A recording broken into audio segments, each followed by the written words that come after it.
Hello everyone, I'm Jonathan Little. I'm here today with a poker hand review for PokerNews.com. Let's go ahead and get right to it. Today we have an ace and an ace early in a $10,000 buy-in tournament from Florida. And we opened to 400, playing 75, 150. I would probably make it a little bit bigger today, maybe even just 500. When you're playing very deep stacked, it's perfectly fine to raise a little bit larger. And clearly, whenever you have a nut hand, you don't mind getting money in the pot. So flop comes king, queen, 7. We raised. A usually tight player called the button, and the big blind a kid called. So king, queen, 7 is an interesting spot. I definitely think we need to bet on the bigger side here because it's very easy for one of our two opponents to have something, right? If you think about their ranges, they should have a lot of hands like king, jack, king, 10, ace, queen, queen, jack. Of course, they could have king, queen, which would be quite a bummer, but that's okay. They could also have kings, queens, and 7s because a lot of people do not 3-bet under the gun raisers at all, just because they know under the gun should have quite a strong range. So if you 3-bet them, then what does that say about your range, right? But I think this is fine. I might even go 1200 if I was playing this hand today. So now the button calls and the big blind calls. Okay. Turns to 5 of clubs, which is about as beautiful as a card that I could hope for. Hope you all can't hear my baby crying outside. I'm not too sure why he's doing that. It's real life here. So at this point, can we still get value from a king, like king, jack, or king, 10? And absolutely we can, right? Can we still get value from ace, queen, or queen, jack? Probably. What about the draws? This is a spot where a lot of people think, if my opponent has a draw, I want to price them out. The problem with trying to price them out, though, is that if you bet huge, like let's say, well, 10,000, now you're not going to get called by any worse made hands, right? You may say, well, I could pot it, right? You could pot it, but then again, a lot of people with queen jack are just going to fold, and it's not really ideal. You want to get value from those hands. So in this scenario, you want to ask what proportion of each player's range are the draws and what proportion are made hands. And I think in general, you're going to find there's usually more decent made hands than there are really good draws. And even then, like say we potted it and our opponent has jack 10 of spades. They're not folding jack 10 of spades and they're not really making any sort of gigantic error, especially if we pay them off when a 9 comes, right? Or especially if an ace comes.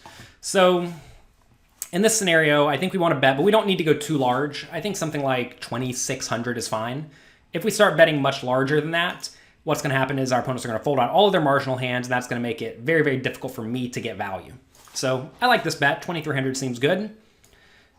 Now, a usually tight guy min raises me, and I decided to call. So, well, the replayer sped up a little bit on us, but that's okay. When he min raises, what does his range look like? I don't even know. It's tough to even begin to try to figure it out because some people will only min raise here with the absolute nuts, and some people will min raise here with hands like king jack, looking to find out where they stand, or in their minds to try to protect their equity. But like I just told you, if I'm sitting here with jack 10 of spades, clearly you're not protecting your equity because at that point I have to put in 2,500 chips to win 15,000, right? So I'm getting a great price. So it's not an effective way to price out the draws. So usually, I think if you find this is a recreational player, it's usually going to be your opponent either with a nut hand, like a set or king queen, or someone who is trying to, buy a cheap showdown where they do not want to face a 7,000 bet on the river, so they min raise the turn. If we call, it's going to go check, check on the river, and they're going to show down their top pair and hope to be good. So it's kind of a neat play as long as you're not getting blasted too often. If I did have a set here, I guess I would have gone all in or re-raised.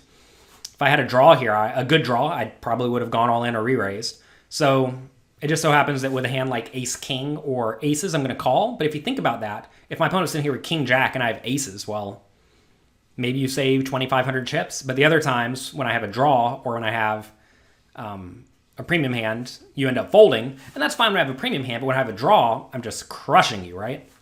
So I would typically not advise this play.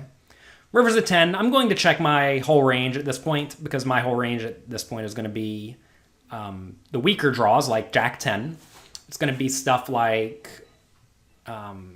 aces, ace king. Would I call with ace queen? Probably. Reluctantly, just because we're getting such a great price.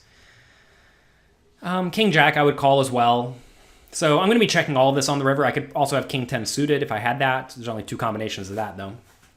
So I'm not exactly sure how I'm supposed to proceed on the river, because if you just listen to that range I laid out, I have Jack 10 offsuit, the bad ones. I'm not jamming the crappiest draws here, I don't think. I would have just called to try to get there. So we have a 10 in our range, and then we also have some queens, and then we also have some kings, and then we have aces.